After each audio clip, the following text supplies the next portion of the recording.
கர்த்தருடைய பரிசுத்த நாமத்திற்கு ஸ்தோத்திரம் உண்டாவதாக. கல்வாரி மகிமையின் ஊழியத்தின் வாசகர்களே, நேயர்களே, பரிசுத்தவான்களே, கர்த்தருடைய பிள்ளைகளே, இந்த காணொலியை பார்க்கிற எல்லாருக்கும் ஆண்டவராகிய இயேசு கிறிஸ்துவின் நாமத்தில் நானும் அன்பு மகன் சாமுவேல் சின்னத்தாய் அவர்களும் சேர்ந்து இணைந்து உங்களுக்காக வாழ்த்துதல் சொல்லுகிறோம். அருமையான மகன் சாமுவேல் சின்னத்தாயோட குடும்பத்துக்காக ஜெபித்துக் கொள்ளுங்கள். கடந்த 8 ஆண்டுகள் குழந்தை இல்லாமல் இந்த ஆண்டில் கர்த்தர் குழந்தை பாக்கியத்தை கொடுத்து, கடந்த 2 நாட்களுக்கு முன்பு தான் வளகாப்பு நடத்தினோம். கர்த்தர் மகிமையாக அந்த காரியத்தை செய்தார். தொடர்ந்து அந்த குடும்பங்களுக்காக ஜெபித்துக் கொள்ளுங்கள். நாங்களும் உங்களுக்காக ஜெபிக்கிறோம். இப்பொழுது ஒரு அறிவிப்பு என்ன அப்படின்னு கேட்டிங்கன்னா, 2 ஆண்டுகள் இந்த யூடியூப் செய்தியை கொடுத்து ஒரு நாளும் ஒரு பொழுதும் தடையில்லாதபடிக்கு, நல்லா கவனிக்கணும், ஒரு நாளும் ஒரு பொழுதும் தடையில்லாதபடிக்கு தொடர்ந்து அதை நடத்த கர்த்தர் அனுக்கிரகம் பண்ணினார். நீங்கள் ஜெபித்தீர்கள். உங்களுடைய ஜெபத்திற்கு நன்றி. கர்த்தருடைய கிருபைக்காக நாங்கள் கர்த்தரை ஸ்தோத்திரிக்கிறோம். எல்லாவற்றிலும் இரக்கம் தேவனுடைய கிருபைங்க. இப்பொழுதும் இந்த செய்தி 66,500 பேருக்கு சென்றடைந்துள்ளது. இந்த சுவிசேஷ வார்த்தைகள் 66,500 பேருக்கு போய் சேர்ந்திருக்கிறது. எவ்வளவு ஒரு மகிழ்ச்சி பாருங்க. சாதாரணமாக இந்த யூடியூப் எப்படி ஆரம்பிக்கப்பட்டதுங்கிறது ஒரு வேதனைக்கு மத்தியில் அது எப்படின்னு எனக்கு சொல்ல தெரியல. ஆச்சரியமாக இருக்குது. அருமையான மகன் தன்னுடைய மனைவியோடு கூட மேலே பிள்ளையார் வளத்தில் போய் அவங்க அங்கே ஒரு ஸ்டுடியோ ஒன்று வச்சுருந்தாங்க. அங்கேயும் இங்குமா வேலை செய்து வரும்போது ஒரு விபத்துக்குள்ளாகி, அந்த விபத்தில் படுக்கையில் இருக்கும்பொழுது தான் இந்த யூடியூப்பை குறித்ததான ஒரு தகவலை, ஒரு செய்தியை கர்த்தருடைய மகனுக்கு ஒரு வெளிப்பாடாக கொடுத்துருக்கிறார். அவர் எனக்கு சொன்னார், ஐயா இப்படி ஒரு தரிசனத்தை ஆண்டவர் தந்திருக்கிறாரு, வாங்க அப்படின்னு. எனக்கு ஆச்சரியமாக இருந்துச்சு. எனக்கு இப்படி பழக்கெல்லாம் கிடையாது. சபையில் பேசியிருக்கிறேன், வீடுகளில் பேசியிருக்கிறேன், குடும்பங்களில் பேசியிருக்கிறேன், அது தனிப்பட்ட விதத்தில் பேசியிருக்கிறேன். ஆனால் யூடியூப்லலாம் அப்படி பேசி பழக்கம் கிடையாது. சரி, பிள்ளை கூப்பிடுதுன்னு சொல்லி பெய்யாச்சு. அது பாருங்கள், அற்பமாக ஆரம்பிக்கப்பட்ட ஒரு ஆரம்பம் தான். இன்னைக்கு பாருங்கள், 66,500 பேர் பார்க்கும்படியாக, அதை அனுபவிக்கும்படியாக கர்த்தர் அனுக்கிரகம் பண்ணியிருக்கிறார். கர்த்தருக்கு கோடான கோடி ஸ்தோத்திரம். பார்த்த உங்களையும் அனுபவித்தவங்களையும் கர்த்தர் ஆசீர்வதிப்பாராக. 2வது, இந்த செய்தியானது 28,77,000 பேருக்கு போயிருக்கு. பாருங்க, நாங்கள்லாம் உண்மையிலே படிப்பறிவு இல்லாதவங்க, நீங்கள்லாம் படித்தவர்கள், அறிவாளிகள், மேதைகள், பண்புள்ளவர்கள். இந்த காணொலிக்கு நீங்கள் எவ்வளவு ஆதரவு கொடுக்குறீங்க? 500 பேருக்கு மேலே சப்ஸ்கிரைப் பண்ணியிருக்கிறாங்க. இவ்வளோ மகிழ்ச்சி பாருங்கள். எல்லாம் ரொம்ப சந்தோஷம். உங்கள் அன்பான முகங்களை என்னால் பார்க்க முடியல. ஆனால் நாங்கள் போடுற காணொலியை பார்க்குறீங்க. கர்த்தர் ஆசீர்வதிப்பாராக. அடுத்தால இந்த காணொலி எப்படின்னு கேட்டிங்கன்னா, இந்த 2 ஆண்டை முடித்து 3ஆம் ஆண்டுக்குள் அடியெடுத்து வைக்கிற இந்த நாளை நாங்கள் அதிகமாக ஆண்டவருக்கு நன்றி செலுத்துகிறோம். அதிகமாக இதில் ரொம்ப பிரயாசப்படுறது யாருன்னு கேட்டால் சாமுவேல் சின்னத்தாய் தான். நான் ஒரு 5 நிமிஷத்தில் 4 நிமிஷத்தில் செய்தி கொடுத்து போயிடுறேன். அதை எடிட் பண்ணி, அதை அப்லோட் பண்ணி, அது உங்களுக்கு கொண்டு வருவதற்கு ரொம்ப பிரயாசப்படுற அருமையான அன்பு மகனை கர்த்தர் ஆசீர்வதிக்கணும். அவருக்கு அடிக்கடி இடையில பலகீனம் வருது. அந்த பலகீனத்துக்காக ஜெபித்துக் கொள்ளுங்கள். சத்துருடைய கிரியை மேற்கொள்ளாதபடிக்கு அதற்காகவும் ஜெபிங்க, அடியனுக்காகவும் ஜெபிங்க. இந்த ஊழியம் ஆரம்பித்து 2 ஆண்டுகள் முடிந்து 3ஆம் ஆண்டில் அடியெடுத்து வைக்கிற 1ஆம் தேதி, ஏப்ரல் மாதம் 1ஆம் தேதி, திருநெல்வேலி மாவட்டம் மானூர் தாலுகாவில் பழைய தாலுகா ஆபீஸில் வைத்து காலை 11 மணி அளவில் ஒரு ஸ்தோத்திர கூட்டத்தை ஒழுங்கு செய்திருக்கிறோம். கர்த்தருடைய பிள்ளைகள், பரிசுத்தவான்கள், நீங்கள் வர வேண்டும் என்று நாங்கள் வாஞ்சிக்கிறோம். நீங்கள் வந்தால் எங்களுக்கு மிகுந்த சந்தோஷம். அப்படினாலே அந்த கூட்டங்களில் கலந்து கொள்ளுங்கள். தொடர்ந்து உங்கள் உறவுகளை எல்லாம் சேர்த்து கொள்ளுங்கள். வாருங்கள், கர்த்தர் உங்களை ஆசீர்வதிப்பாராக. இந்த வருஷத்தினுடைய 4ஆம் மாதம் 1ஆம் தேதி இந்த காலை வேளையில் ஒரு செய்தி என்ன தெரியுமா? இன்னைக்கு நிறைய பேருடைய வாழ்க்கையில் தோல்விகள் இருக்கு. தோல்விகள், வருத்தங்கள், துக்கங்கள், மனபாரங்கள், மனவேதனைகள், மன உளைச்சல்கள். நிறைய பெரும்பாலான மக்கள் மன உளைச்சலோடு தான் இருக்கிறாங்க, மன வருத்தத்தில் இருக்கிறாங்க. ஒரு வெற்றி உள்ள ஒரு வாழ்க்கை வாழ முடியலை. ஒரு ஜெயமுள்ள ஒரு வாழ்க்கை வாழ முடியல, ஒரு விடுதலையாக ஜெபிக்க முடியல. ஜெபிக்கிறோம், வேதம் வாசிக்கும் போது வேதம் வாசிப்பது போல் இருக்கு, ஆனால் அது மறந்து விடுகிறது. சில அநேகர் சொல்றாங்க வேதத்தெல்லாம் வாசிக்கத்தான் செய்கிறோம், ஆனால் மனசில் தங்க மாட்டது. காலையில் எழும்பி ஜெபிக்கணும்னு ஆசைப்படுறோம், ஜெபிக்க முடியல. இப்படி தடைகளும் போராட்டங்களுக்கும் மத்தியில் வாழ்கிற உங்களுடைய காரியத்தில் கர்த்தர் உங்கள் காரியத்தை ஜெயமாய் மாற பண்ணுவார் என்று வேதம் சொல்லுகிறது. வெற்றி உள்ள ஒரு வாழ்க்கை நீங்கள் வாழணும் அப்படின்னா அந்த வெற்றி எங்கிருந்து வருகிறது, அந்த ஜெயம் எங்கிருந்து வருகிறது, அதான் விசேஷம். ஒரு அருமையான ஒரு காரியம் நீங்கள் அதை அறிந்து கொள்ளணும். எப்படின்னு கேட்டிங்கன்னா, நான் ஒரு வசனத்தை வாசிக்கிறேன். கடந்த 3 மாதங்கள் எப்படி தான் கடந்து போச்சுன்னு தெரியல. ஜனவரி ஆரம்பித்த மாதிரி இருந்துச்சு, பார்த்தீங்கன்னா இப்போ மார்ச் ஏப்ரல் 1 வந்துச்சு. பார்த்தீங்களா, 3 மாதத்தை கடந்து 4ஆம் மாதத்துக்குள்ளே கர்த்தர் நம்மளை கொண்டு வந்திருக்கிறார். கர்த்தருடைய பெரிதான கிருபையினால் உங்களை மனதார வாழ்த்துகிறேன். நீங்கள் எந்த ஊரில், எந்த பட்டணத்தில், எந்த தேசத்தில், எந்த கண்ட்ரியில் இருக்குன்னு எனக்கு தெரியாது. ஆனால் எங்கே இருந்தாலும் உங்கள் மனைவி, பிள்ளைகள், குடும்ப உறவுகளோடு, சபையோடு சேர்ந்து மனமகிழ்ச்சியாய் ஒரு வெற்றி உள்ள ஒரு வாழ்க்கை வாழ்வதற்காகத்தான் கர்த்தர் உங்களை பிரித்து எடுத்திருக்கிறார் என்பதை அறிந்து கொள்ள வேண்டும். பிரியமான தேவஜனமே, நீங்கள் மனம் திரும்பியிருக்கீங்க, மறுபடி பிறந்திருக்கீங்க. இதை மட்டும் கருத்தில் தெளிவாய் பதித்து கொண்டு இந்த 4ஆம் மாதத்தில் உங்கள் காரியத்தை கர்த்தர் ஜெயமாய் மாற பண்ண வேண்டும். எங்கள் பழைய ஏற்பாட்டு காலத்திலையும் சரி, புதிய ஏற்பாட்டு காலத்திலையும் சரி, ஒரு காரியத்தை கர்த்தர் ஜெயமாய் மாற பண்ணுகிறார். எப்படி பாருங்கள், பழைய ஏற்பாட்டில் ஒரு தானியேலுடைய காரியம் ஜெயமாக இருந்துச்சு அப்படின்னு சொல்லி தானியேல் 6:28 சொல்லப்பட்டிருக்கு. ஆனால் இங்கே புதிய ஏற்பாட்டு காலத்தில் நான் ஒரு வசனத்தை வாசிக்கிறேன். அப்போஸ்தலனாகிய பரிசுத்த பவுல் கொலோசையர்கள் நிருபம் 2ஆம் அதிகாரம் அவருடைய 14-15 வசனத்தை நான் வாசிக்கிறேன். நமக்கு எதிரடையாகவும் கட்டளைகளால் நமக்கு விரோதமாகவும் இருந்த கையெழுத்தை குலைத்து அதை நடுவில் இராதபடி எடுத்து சிலுவையின் மேல் ஆணி அடித்து துரைத்தனங்களையும் அதிகாரங்களையும் உரிந்து கொண்டு வெளியரங்க கோலமாய் அவைகள் மேல் சிலுவையிலே வெற்றி சிறந்தார் என்று அப்போஸ்தலனாகிய பரிசுத்த பவுல் ரொம்ப அழகா தெளிவா அவர் எழுதுறார். என்ன எழுதுறார் தெரியுமா? நமக்கு எதிரடையாக கட்டளைகளால் நமக்கு விரோதமாக இருந்த கையெழுத்தை குலைத்து அதை நடுவில் இராதபடி எடுத்து சிலுவையில் ஆணி அடித்து. எவ்வளோ அழகா சொல்ல பாருங்க. கட்டளை நமக்கு விரோதமாக இருந்துச்சு. எப்படி கேட்டிங்கன்னா, நாம் ஒரு காரியத்தை செய்யலை, கட்டளையை நிறைவேற்றலைன்னா சாபந்தான். பழைய ஏற்பாட்டு சட்டத்தின்படி சாபந்தான். அந்த சாபத்தை, அந்த சாப ஆக்கினையை இயேசு தன்மேல் போட்டுக்கொண்டு, அதாவது சொல்லாரு, அந்த துரைத்தனங்களையும் அதிகாரங்களையும் உரிந்து கொண்டு. எந்த துரைத்தனம்? ஆதாமுக்கு கொடுக்கப்பட்ட ஆசீர்வாதமும் ஆளுகையும் ஆரோக்கியத்தையும் அவன் நினைச்சான உரிந்து கொண்டு. இன்னைக்கு நிறைய பேர் என்னன்னு கேட்டிங்கன்னா, ஒரு பதவியில் இருக்கிறோம், ஒரு அதிகாரத்தில் இருக்கிறோம் அப்படின்னா அது தனித்தன்மையை கொண்டு வரும்.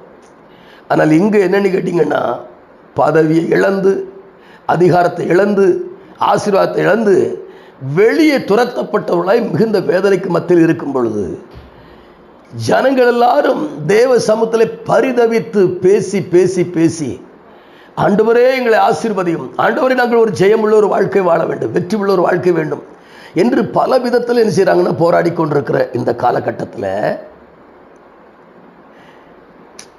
எனக்கு அந்த வசனத்தை வாசிக்கும் போது சில சமயங்கள் எனக்கு ஆச்சரியமாக இருக்கும். காலம் நிறைவேறின பொழுது, அப்போ அதுக்கு ஒரு குறிப்பிட்ட காலத்தை கர்த்தர் வச்சிருக்கிற. காலம் நிறைவேறின பொழுது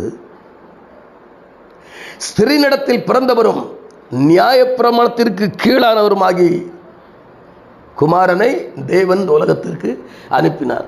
உலகத்துக்கு அனுப்பின நோக்கம் என்னன்னா, நம்முடைய தோல்வியை மாற்றுவதற்காக, நம்முடைய பாவத்தை அழித்து நம்மை நீதிமானாய் மாற்றுவதற்காக, நம்முடைய சாபங்களை அவர் தன்னுடைய மேல் சாபமாய் போட்டுக்கொண்டு நம்முடைய தரித்திரத்தை நம்மளை ஆசீர்வதிக்கும்படியாக, நம்முடைய குறைகள் எல்லாம் நீக்கும்படியாக இந்த இயேசுவானவர், அதான் கலாத்தியர் 3:13 சொல்லுகிறது, மரத்தில் தூக்கப்பட்ட எவனும் சபிக்கப்பட்டவன் எழுதியிருக்கிறபடி கிறிஸ்து நமக்காக சாபமாகி நியாயப்பிரமாணத்தின் சாபத்திற்கு நம்மை நீங்களாக்கி மீட்டுக் கொண்டார்.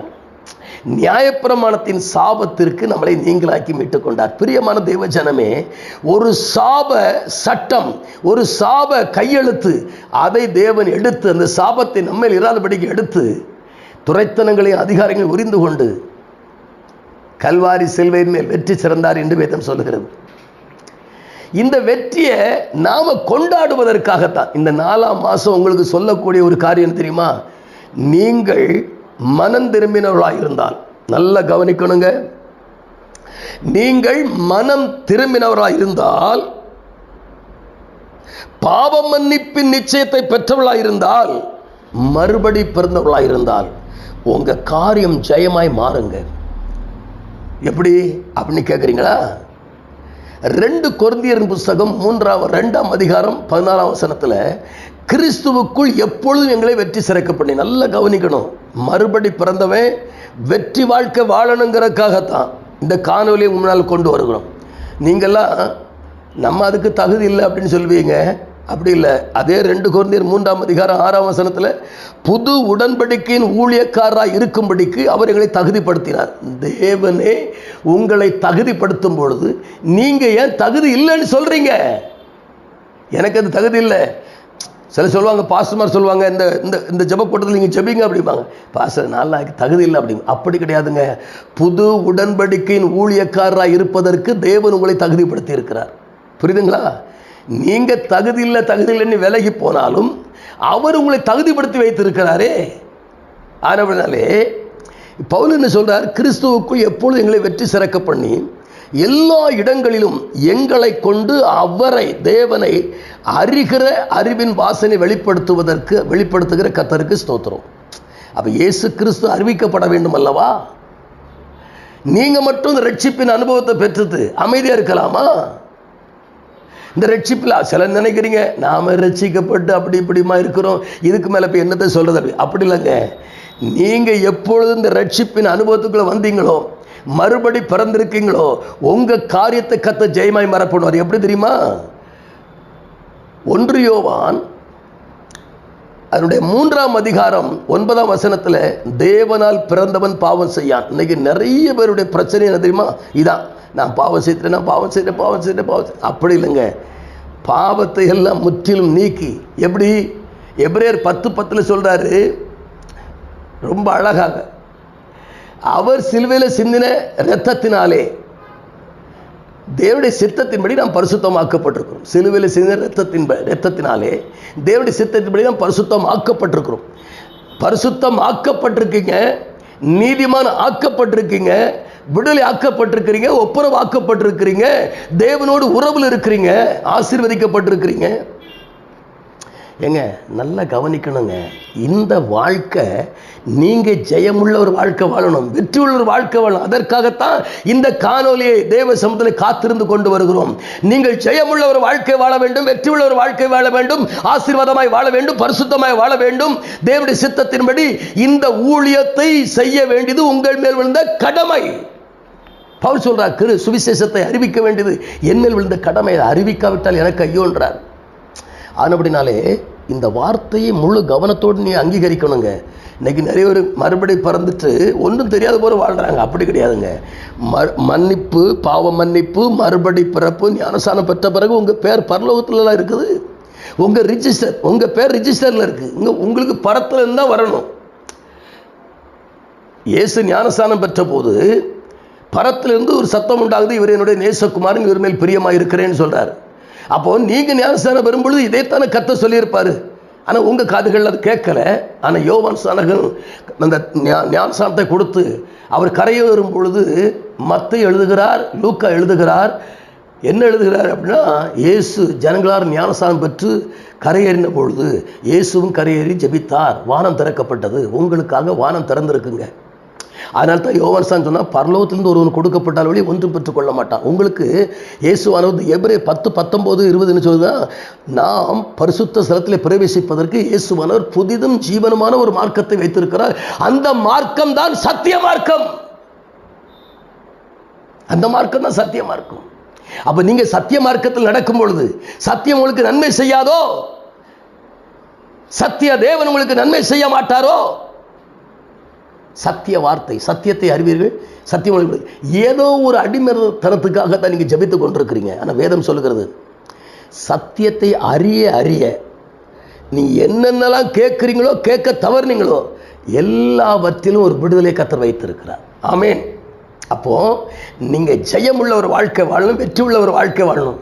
அதனால தான் வெளிப்படுத்தல் விசேஷத்தில் சொல்லாரு, ஜெயம் கொள்ளுகிறவன் என்னோடு கூட தேவனுடைய சிங்காசனத்தில் உட்கார். அப்ப ஜெப ஜீவியம் ஜெய ஜீவித்து கொண்டு வருகிறதா? நீங்க ஜெயிக்கணும், நீங்க ஜெயிக்க பிறந்தவர்கள், நீங்க வாழணும். அதனால தான் 1 யோவான் 5:4-5 சொல்லுகிறாரு, உங்கள் விசுவாசம் உலகத்தை ஜெயிக்கிற ஜெயம். நீங்க விசுவாசிக்க, கண்டிப்பா ஜெயிப்பீங்க.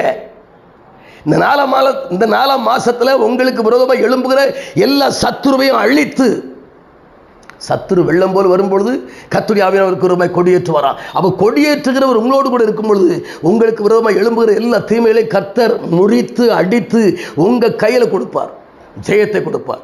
நீங்க வெற்றி உள்ள ஒரு வாழ்க்கை வாழலாம். நீங்க ஜெயிக்கணுங்க. உங்க வாயில தேவனுடைய வசனம் வரணும், வார்த்தை வரணும். ஆசாரியனுடைய உதடுகள் அறிவை காக்க வேண்டுமே, வேதத்தை அவன் வாயில் தேடுவார்களே என்று சொல்லி மல்கியா 2:6-7 சொல்லப்பட்டிருக்கிறது. ஆனவனாலே இந்த வார்த்தையை நான் இதோடு முடிக்கிறேன்.